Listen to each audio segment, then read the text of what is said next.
Ciao, Papa Magazzano. 5 Quincedo tonto giorno, che un muoio Paolo.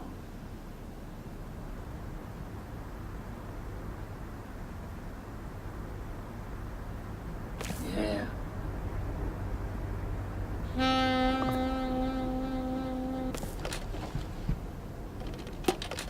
Yeah.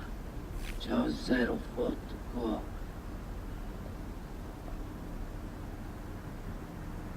Yeah.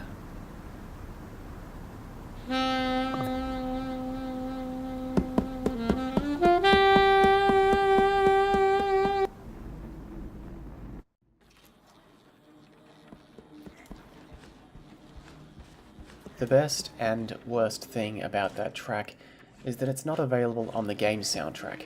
You can only hear it by playing through the maze, which I think is great and frustrating. This screen is far less of a maze than the previous one. It's a straightforward escort mission, there's really no way to get lost, and this gives me time to talk about the game's development. Might and Delight is a Swedish game studio. The team formerly worked at Grin, who made the Bionic Commando Rearmed games. They were successful and well received, and when the studio collapsed in 2009, those that went on to form Might and Delight set out with a simple business plan, to do as they had just done and make a beautiful game that would sell well.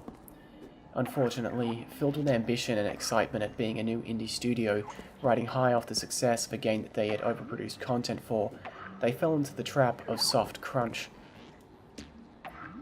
Crunch time is a concept that a lot of people familiar with games are aware of, even if they don't make them.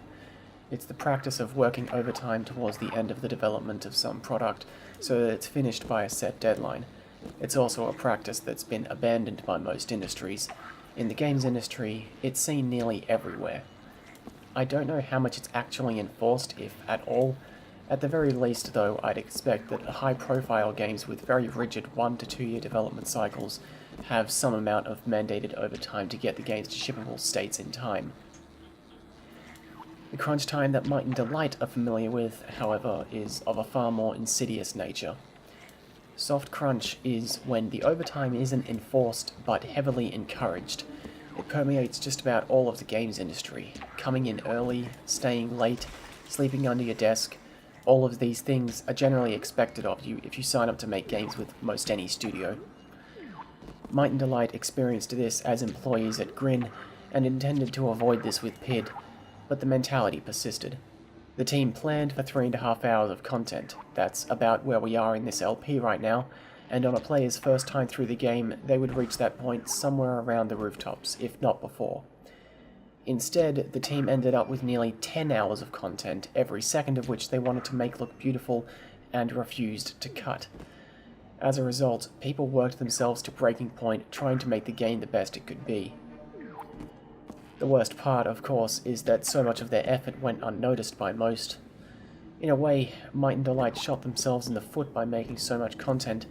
The people who weren't turned away by the assumption that this game was just another arty indie puzzle platformer released on Steam found that the game was much longer and more challenging than they either expected and or wanted.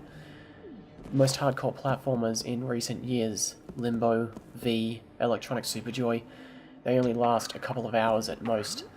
At the same time, mobile games rapidly shortened most people's patience for longer sessions of gaming in general.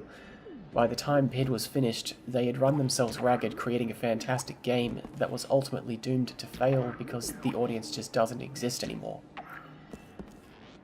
I think it's a genuine shame that so much hard work went into the game for it to be lost in the shuffle. In the months since its release, I get the feeling that PID has received its due a little more, especially with the much better reception that Might and Delight's second game, Shelter, received. At the very least, I'm glad that PID wasn't a flop that forced them to close up shop. They're a bunch of incredibly talented individuals, with a good track record for interesting concepts that make for fun and engaging gameplay, and I'd hate for them to be out of work.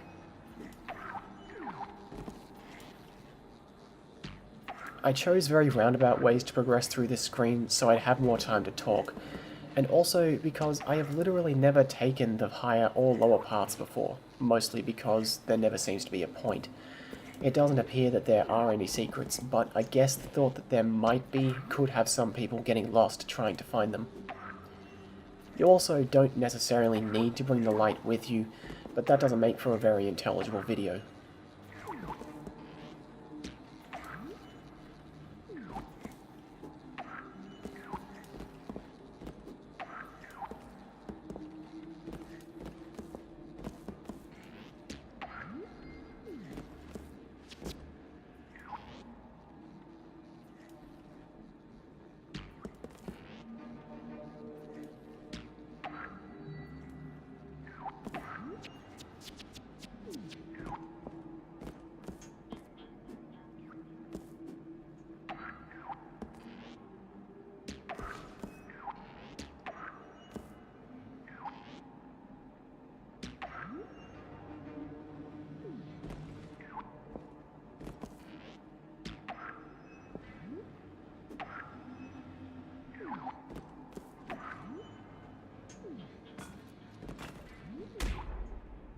That was not supposed to happen.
Can you see what I see?